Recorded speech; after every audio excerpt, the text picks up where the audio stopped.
The fighting in Syria has increasingly dragged in regional and international powers, even if, as in the case of the United States, the engagement appears reluctant.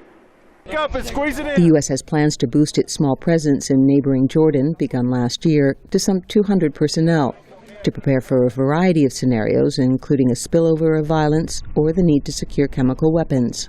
U.S. Defense Secretary Chuck Hagel says military intervention is always an option, but in the case of Syria, an option of last resort. Such assurances have not calmed the fears of all Jordanians, says journalist Assil Mezher. We all know that when countries move troops into other countries, that means a war is coming on their way.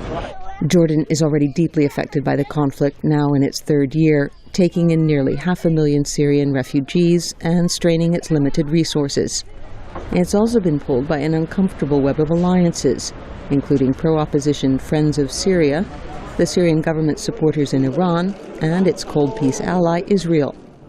Jordan has outwardly tried to stay neutral in the conflict, but hosting U.S. forces places it more firmly with the Syrian opposition.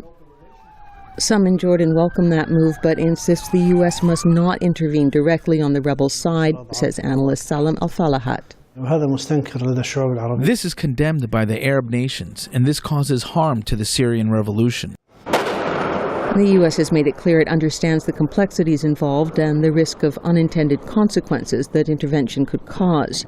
But some in Jordan were rattled when the Los Angeles Times last month quoted senior U.S. officials as saying up to 20,000 U.S. troops could be deployed, says analyst Fayez Dwairi.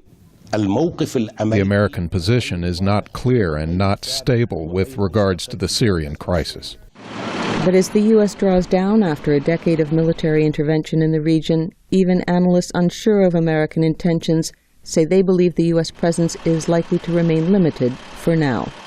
Elizabeth Arrott, VOA News, Amman.